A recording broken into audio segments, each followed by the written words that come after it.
Okay, so today I'm going to be talking about some theoretical work I've been doing with Wei-Ji Ma on a Bayesian model for meta-planning. So planning is a hallmark of human intelligence that we see applied across many real-world tasks. So, for example, navigating from point A to point B requires thinking ahead many steps in order to get somewhere on time. Similarly, organizational strategy requires forward thinking about schedules and conflicting events. Go and other board games like chess, for example, are classics in planning, where one must think ahead about one's own actions and an opponent's potential responses to those actions in order to do well and ultimately win the game. More formally, planning is defined as mental simulation of future actions and their consequences, and typically this is conceptualized as a decision tree. So here's an example of a very simple decision tree where each state is a node and the actions are arrows. In order to make a decision in the present, in the current state that the agent is in, the agent can consider which actions are available and what the value of states derived from that action would be in order to choose the action that has the highest value into the future. So I wanted to start by covering a few key ideas in the planning literature to frame where our model might fit in. So planning is beneficial but computationally expensive. So one main category of models introduces reasonable heuristics which mitigate these costs. So I'll start by talking about those. Nathaniel Dawes' influential paper uses the uncertainty attached to a planning algorithm or a model-based system and past experience or a model-free system to decide which action to take. Pruning removes initially unpromising courses of action to reduce the size of the tree that's being built by the agent. And evidence integration applies drift diffusion model-like components to planning. Another arbitration model looks at the trade-offs between the costs and accuracy of planning and past experience, while amortization leverages simulated experience created by planning. All of these concepts are valuable, but not normative. So the second category of models is, but a lot of these can be expensive, especially in large state spaces, or they can rely heavily on prior experience that, again, in these large state spaces might not be available. So the plan until habit scheme builds a shallow decision tree that is simulated at its frontier by past experience or by habitual system, while resource rationality considers how to optimally allocate limited computational resources. In general, there's a lack of a normative model that can derive useful heuristics to make planning more efficient. So that's what the goal of this talk is going to be. And I want to preview that this is a meta-planning model, which will in practice allow the agent to quickly compute the effects of prospection or planning, I'll use those terms interchangeably, and also learn normative heuristics that can interact with an actual planning algorithm. And I'll talk more about what that latter sentence means later. Okay, so the main concept behind the model is that we're going to approximate planning with noisy measurements, meaning that each additional iteration of a planning algorithm is assumed to be a measurement of the true value of the state. We use the same simple tree search schematic to illustrate what this looks like on a high level before I dive into the details. So the first assumption is that the agent has access to a myopic measurement per action, meaning that it is easy for the agent to do a one-step look ahead to determine the value of the resulting state for each action. Given these measurements, we approximate each iteration of planning as another measurement, resulting in T noisy measurements, where T is the depth of planning that the agent is considering. So that results in an approximate version of the tree that I showed earlier. So some features of the model. There are three stages: a generative model, an inference step, and an optimization step. Each state action pairing has a theoretical expected reward, QA, like I mentioned earlier, and the agent builds a probability distribution over this Q value. Myopic evaluations are given, and each iteration of search produces a new independent measurement of the true Q value. The agent then balances the expected reward gained by planning with the costs of planning. And conceptually, this is an approximation of breadth first search that decides how many layers of the tree to evaluate ahead of time. So this entire algorithm, meta-algorithm, is run in advance of actually planning. Okay, so I mentioned that there are three steps to the model, so let's start with the generative model. So this is the myopic evaluations that I've already mentioned, where the agent samples a noisy measurement of the true Q value per action. And so this is just a Gaussian with its mean at the true Q value and a variance that's specific to the prospective system. So here's just a schematic of three potential curves that the agent might have for different actions depending on what the variance of the system is. Okay, so next the agent now considers a different future for each action. So now we're in the inference step.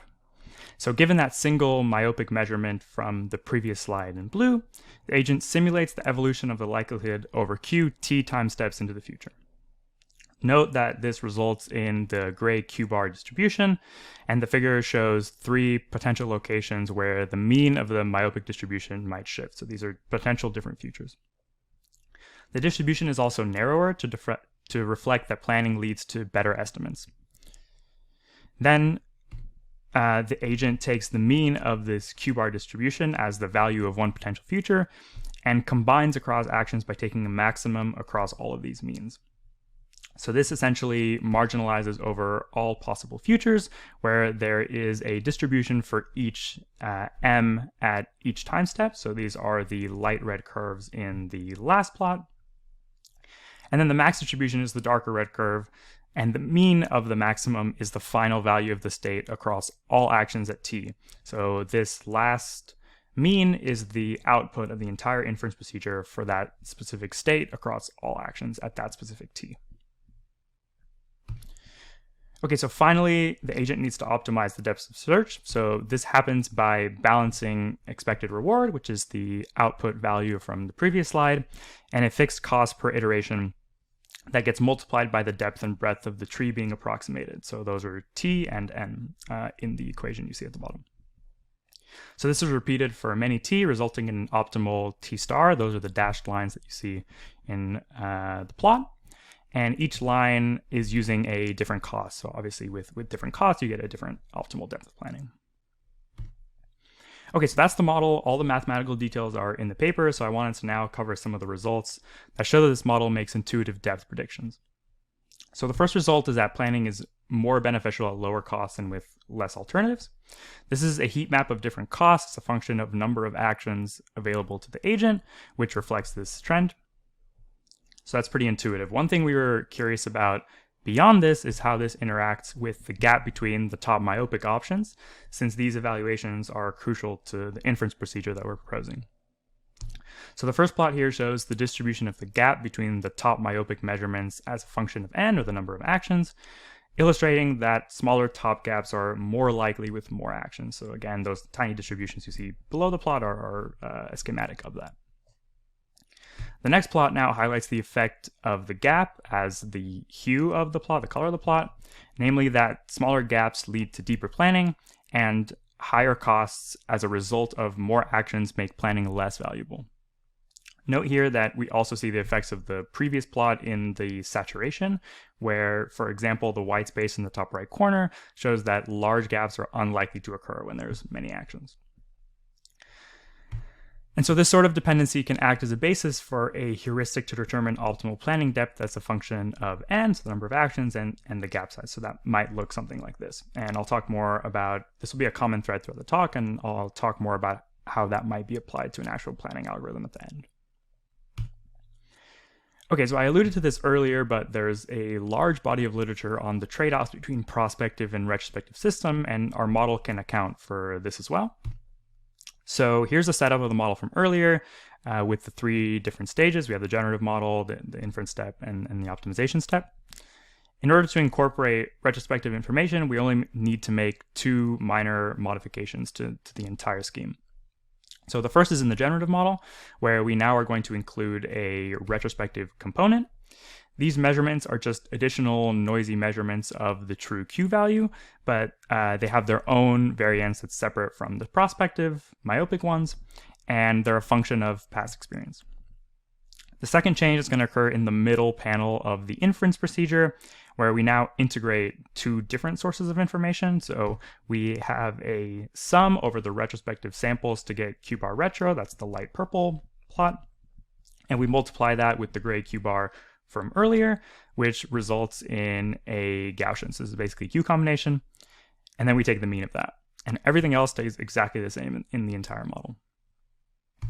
So while this is pretty simple, and our model makes intuitive predictions without retrospection, there are some interesting effects that we can study if this type of information is available. So the first is the transition from model-based to model-free control over time or with experience.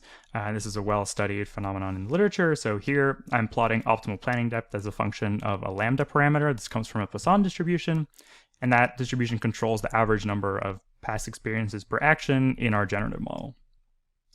Optimal planning depth, as you can see, decreases as more experience is gained, and this occurs irrespective of the number of actions. So the same effect we see at n equals 2 and at n equals 20. The dashed line is T star, so optimal planning depth without any retrospective experience at all. So it makes sense that that's higher than the rest of the bars there. The second result is uncertainty-based weighting of prospective and retrospective information. So our generative model directly takes the variance of each system as a parameter, and we can just vary them to look at how they affect optimal planning depth. So at a low number of alternatives, like n equals 2 on the left, more uncertainty with either system leads to higher planning depth. However, if there are a large number of alternatives, something like n equals 20 on the right, high prospective uncertainty can become no longer worthwhile. And now the heuristic can take a slightly more complex form where we're now also not only including the number of actions in the gap, we might also include this lambda parameter and the two variances that we looked at here. Okay, so one limitation of the model that I presented so far is that it all takes place in advance of planning. So we wanted to also derive an online variant of the model, which could interact with the planner in real time. So I'm going to show you how that occurs. So here's again, this tree schematic, and I'll walk through what the model looks like conceptually. So the myopic measurements are still given, but now we ask if planning is worthwhile at every step. If so, the planner continues to plan, and we get a new set of myopic measurements. And at the end of this, we still end up with T noisy measurements, but now these have been computed one at a time with constant feedback from the actual planner. So what are the features of the online model? So we iteratively approximate the information gained by planning another iteration. This is still breadth first search conceptually, but the model receives additional information at each step of search. The derivation is almost identical, but now there is just a sequence of T past measurements for each action, and the feature consists of a single time step from T to T plus 1. Okay, so importantly, the online model replicates results from the offline version. So note now that all these results are going to be formulated in terms of probability of expansion rather than optimal planning depth. And we're looking at current depth of the tree since everything is iterative. So for the myopic predictions, increasing cost still drives planning depth down, and the model is less likely to continue planning if it has already built a fairly large tree. For the retrospective results, again, accumulating past experiences still drives probability of expansion down, and uncertainty has the exact same effects as before. And the heuristic can also be formulated over the same parameter space. Now we're just, again, looking at probability of expansion rather than optimal planning depth. Okay, so finally, I've been talking a lot about deriving useful heuristics, and I want to highlight where this work is going in its application to real tasks. And the main idea is that we're going to inform components of tree search in an actual planning task, something like a stopping rule or an acquisition function. So in the lab, we've collected a lot of data on 4 in a row, which is a game where 2 players place pieces down on a 4x9 board until one can connect 4 of their own pieces in a row. It's a simple game that has a relatively large state space, which you see on screen.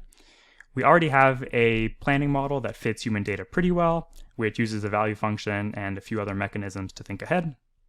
I won't go into the details here, but the model does have a few discrepancies with human data.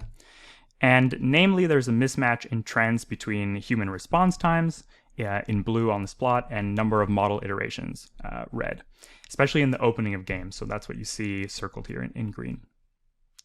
So we currently use a fairly simple action selection and stopping rules in our model, and more nuanced versions of these informed by a meta algorithm like the one we're proposing could lead to 1, a better fit to data, and 2, could hopefully help resolve the differences in response time predictions. So stay tuned for that. Okay, so in summary, just to wrap up, I presented a normative framework for optimizing the depth of decision tree search. The model uses Bayesian inference to combine myopic estimates and retrospective samples and computes the value of planning. The model makes intuitive predictions about planning depth over a range of parameters, These parameters can be used to derive useful heuristics about when it's beneficial to plan, which can in practice improve a planning algorithm. And an online implementation of the model shows consistent results with the offline version. So huge thanks to Weiji and the rest of the lab, and for anyone that tuned into this talk. Thank you.